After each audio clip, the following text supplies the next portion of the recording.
Ora bisa dipungkiri malih, kahanan catcalling ingkang sumebar ing kathah panggenan lan kalangan menika tasih dados momok kang wigati ingkang asring ora digatekake.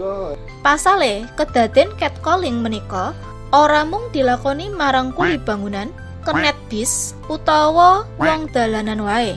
Nanging uga ana manungsa sekelas mahasiswa ingkang dipun kenal intelekipun tumut nglakokake bab nista iku.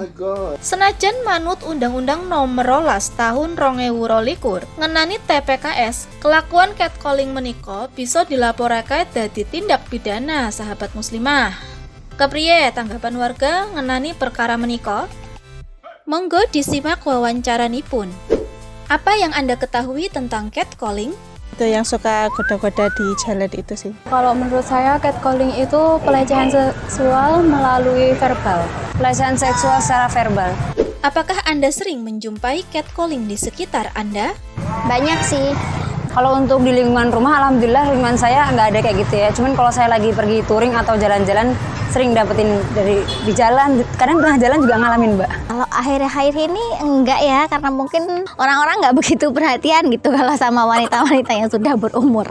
Catcalling menjadi budaya di kalangan mahasiswa. Menurut Anda, apa saja dampak negatifnya? Mungkin dia jadi minder, terus dia jadi males untuk lewat ke situ. Merasa minder dan berpikir mungkin cara berpakaian saya salah atau cara berjalan saya gitu. Jadi saya kok bisa jadi korban catcalling gitu. Jadi nggak nyaman ya, karena kan di kayak gituin, jadi kurang. Apa yang menyebabkan seseorang melakukan catcalling? Caper mungkin, cari perhatian. Merasa superioritas mungkin. Orang tuh nggak akan ngelakuin kayak gitu kalau cara berpakaiannya kita, yang pertama ya, cara berpakaiannya kita itu bener. Menurut Anda, mengapa catcalling menjadi budaya padahal itu adalah sesuatu yang tidak baik? Mungkin banyak yang melakukan secara tidak sadar, orang-orang tuh menormalisasikan karena dianggap sepele gitu loh. Kayaknya mungkin nggak begitu berdampak bagi pelakunya. Kadang juga mungkin ada cewek yang suka digituin gitu loh, mohon maaf. Menurut Anda, apa yang harus dilakukan oleh pemerintah menyikapi permasalahan ini? Sosialisasi atau dikasih tahu, dinasihatin kalau perbuatan yang kayak gini tuh nggak baik. Iya, mungkin ada aturan di masyarakat. Sebenarnya kan udah ada UUD-nya, tapi mungkin belum terlalu ditekanin oleh pemerintah. Maka pemerintah sebenarnya harusnya menekankan buat itu. Merolas tahun 2022 tinggi solusi kangge perkara catcalling niki.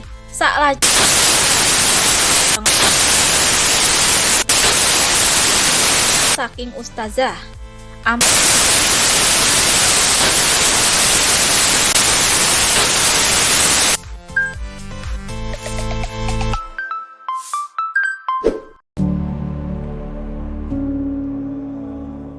Menurut Oxford Dictionary, catcalling adalah panggilan, siulan, dan komentar bernada seksual yang tidak diinginkan oleh subjeknya.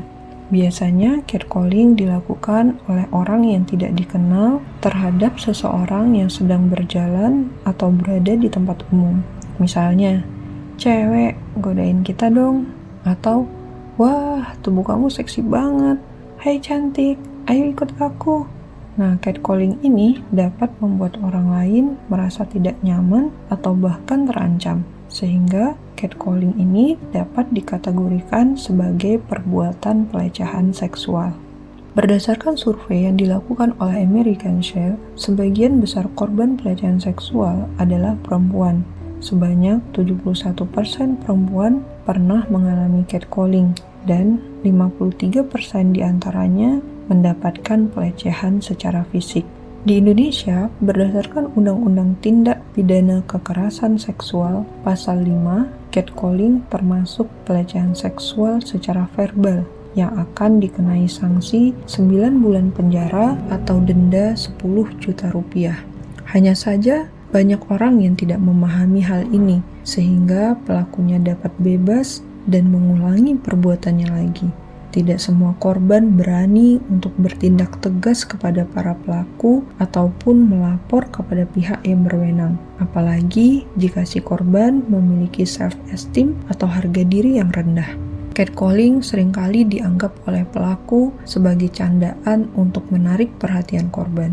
Padahal banyak yang tidak menyadari jika perilaku tersebut dapat menimbulkan trauma bagi korban. Selain itu, korban juga merasa kurang aman di ruang publik dan menjadi tidak percaya diri. Ruang publik yang seharusnya aman, namun data Koalisi Ruang Publik Aman tahun 2022 menyebutkan bahwa 70% tindakan pelecehan seksual termasuk catcalling ini terjadi di jalan raya.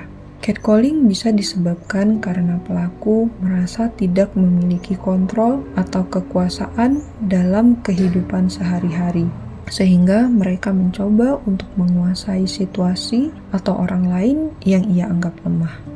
Catcalling juga dapat dipengaruhi oleh budaya dan lingkungan yang memperbolehkan atau bahkan mendorong perilaku tersebut. Selain itu, pelaku catcalling mungkin tidak memahami atau tidak menyadari hak-hak perempuan dan pentingnya menghormati orang lain. Menurut Dr. Susan Fiske, Profesor Psikologi di Princeton University, stereotip dan bias gender dapat menjadi penyebab terjadinya pelecehan seksual karena mereka beranggapan bahwa perempuan adalah objek seksual dan dapat diperlakukan dengan cara yang tidak hormat. Dan dari penelitian Dr. Laura Cortina ditemukan bahwa perempuan seringkali mengalami pelecehan seksual di berbagai konteks, termasuk di tempat kerja dan di tempat umum. Namun, jika kita telusuri lebih dalam, sebenarnya catcalling ini terjadi karena penerapan sistem sekuler kapitalis. Agama tidak dijadikan landasan berperilaku, namun lebih mengedepankan pemenuhan nafsu. Walaupun pemerintah sudah membuat aturan tindak pidana kekerasan seksual, namun upaya untuk pencegahannya belum optimal. Mereka belum menyentuh akar persoalan. Jika akar persoalannya adalah sekulerisme, maka solusinya adalah negara Islam.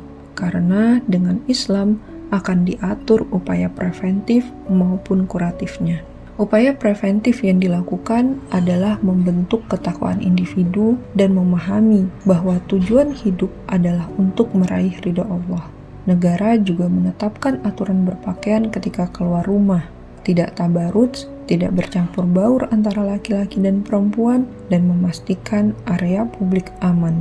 Negara akan menerapkan sistem pergaulan Islam di tengah masyarakat dan membatasi hubungan laki-laki dan perempuan di kehidupan umum hanya sebatas hubungan tolong-menolong atau kerjasama. Islam menjamin perlindungan setiap warga negaranya, baik muslim maupun non-muslim. Jika upaya preventif sudah dioptimalkan, namun catcalling masih juga terjadi, maka negara akan memberikan sanksi tegas kepada korban sampai pelaku jera, hingga masyarakat akan hidup tenang dan tentram. Hanya saja, sistem seperti ini hanya bisa diterapkan dalam penerapan Islam secara kafah.